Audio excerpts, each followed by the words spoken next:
আমি তোমাদের সবাইকে আগেই বলেছিলাম যে এই বাচ্চাদের শ্রদ্ধার সামনে সকলকেই মাথা নত করতে হয়। সমস্ত শিশুর অন্তরে সত্যি ঈশ্বর বিরাজ করেন, তাই না? আমাদেরও তোমাদের প্রশ্নের উত্তর দিয়ে খুব ভালো লাগলো। এবার আমরা আসছি। দাঁড়াও, আমরা বাচ্চাদের তো এইভাবে যেতে দিতে পারি না। কৃষ্ণ, এবার যশোদা কাকি কি করবেন? সেটা তো আমিও জানি না লম্বদর। আমরা যখন সাক্ষাৎ ঈশ্বরের দর্শন পেয়েছি তখন তো আমাদের বাচ্চাদের জন্য পুজো পাঠ আয়োজন করা উচিত।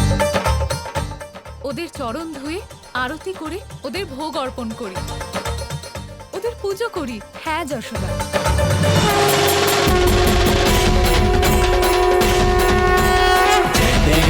देव जय मंगल मूर्ति दर्शन मात्रे मान कामना पूर्ति जय देव जय देव जय देव।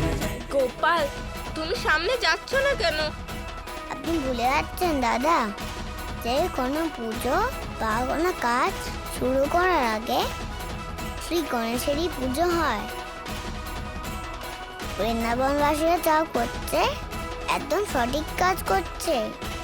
নিজের পুজো আগে করিয়ে আমি বৃন্দাবনবাসীদের হাত দিয়ে অনুচিত কাজ করতে দিতে চাই না। এবার আপনি আমার সঙ্গেই লীলা করছেন, তাই না কৃষ্ণ? হে দেবগণ, আমাদের সকল বৃন্দাবনবাসীদের, আমাদের পরিবার, আমাদের বাচ্চাদের আর আমাদের গরু বাছুরদের সর্বদা আপনারা আশীর্বাদ করুন।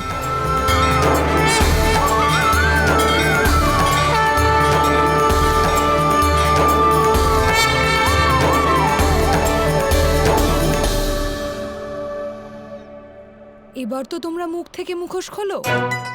আর কতক্ষণ এরকম পড়ে থাকবে? হ্যাঁ, এবার নয়তো মারা অন্য বাচ্চাদের বাড়ি নিয়ে চলে যাবে, তখন তো অনেক বড় সমস্যা হয়ে যাবে।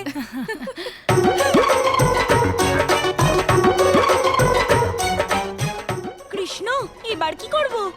যশোদা কাকি তো মুখোশ খুলতে আসছেন দেখছি। লম্বদর মশাই, আপনি চিন্তা করবেন না, লীলাধর স্বয়ং আপনার সাথে আছে।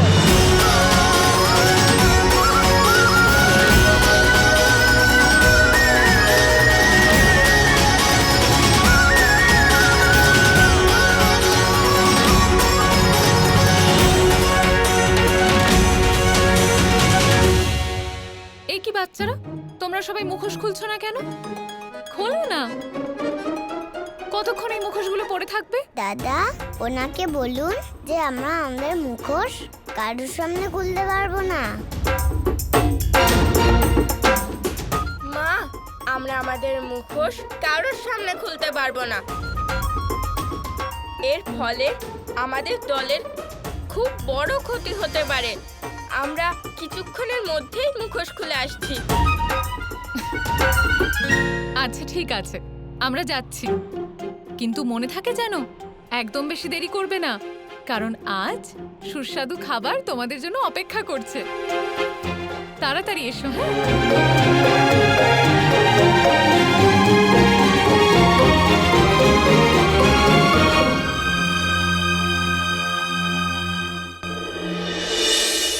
বাচ্চাদের মনে ঈশ্বরের প্রতি ভক্তি জন্মেছে, তার জন্যে আমি ভীষণভাবে খুশি হয়েছি। কিন্তু আমার খুব দুঃখও হচ্ছে, কারণ এখন আমাকে আমার লোকে ফিরে যেতে হবে। তার মানে এবার শ্রী গণেশ চলে যাবেন? এ তো ঠিক নয় গোপাল। শ্রী গণেশ চলে গেলে এই দলে তো আর কোনো আনন্দই হবে না। আপনার আর গণেশের মনের ভাব আমি বুঝতে পারছি দাদা। দাদা, আপনি চিন্তা করবেন না, আবার লীলা করতে খুব তাড়াতাড়ি কেউ আসতে চলেছে।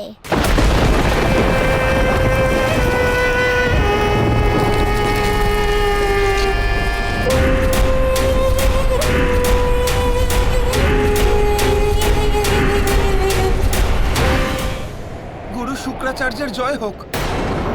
মূর্খ, আমার সাধনা ভঙ্গ করার দুঃসাহস হলো কি করে? আমায় ক্ষমা করবেন, আমি আপনার সাধনা ভঙ্গ করতে চাইনি, কিন্তু কিন্তু কি হয়েছে? মহাসুর আপনার সাথে দেখা করতে চাইছেন।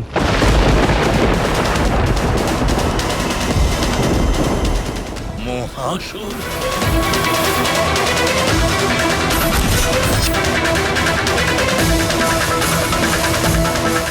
প্রণাম গুরু শুক্রাচার্য। মহাসুর,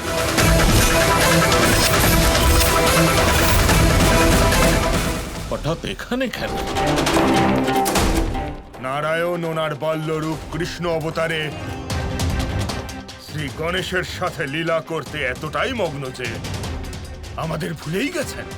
গুরু শুক্রাচার্য, এখনই তো সময়। আমাদের নারায়ণকে সম্পূর্ণরূপে বিনাশ করতে হবে গুরুদেব। আর আমি নারায়ণকে বধ করবার জন্য একদম তৈরি। এ ঠিক কথাই বলছে। একই ব্যবহার করে কৃষ্ণবধের কল্পনা সত্যি কাজের হবে।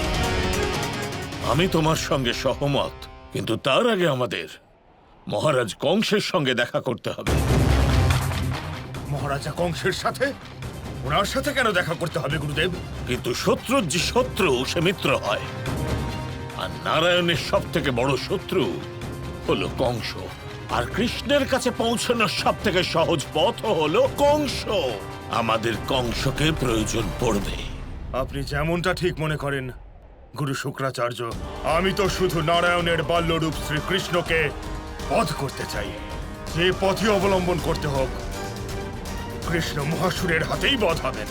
আর এমন ভাবে বধ হবেন যে বধ হওয়ার পরেও নারায়ণ আজীবন সেটা স্মরণে রাখবে। তোমাকে সারা জীবন আমাদের মনে থাকবে লম্বোদর। আমাদের সাথে দেখা করতে আসবে তো? হ্যাঁ হ্যাঁ, অবশ্যই। হ্যাঁ, তাড়াতাড়ি এসো, আমরা বেশি দিন অপেক্ষা করতে পারবো না। আমি ভীষণই ভাগ্যবান, কারণ আমি তোমাদের দলের সদস্য হওয়ার সুযোগ পেয়েছি। তোমাদের সঙ্গে কাটানো প্রতিটা মুহূর্ত আমি আনন্দে কাটিয়েছি।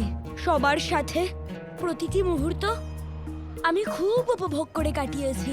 তোমাদের সবার থেকে এই কদিনে আমি অনেক কিছু শিখেছি।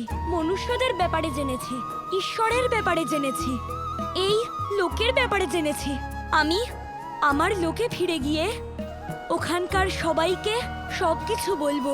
আমি ওখানে এই লোকের ব্যাপারে বলবো। আর আমি তোমাদের সঙ্গে দেখা করতে অবশ্যই আসব। আমি তোমাদের কথা দিলাম। গোপাল, তুমি দাঁড়িয়ে কি দেখছো? তুমি তো বলেছিলে তুমি লম্বোদরকে যেতে দেবে না। ওনার সাথে তো এখনো খেলা বাকি আছে। এটাও তুমি বলেছিলে। উনি তো চলে যাচ্ছেন, দয়া করে ওনাকে আটকাও।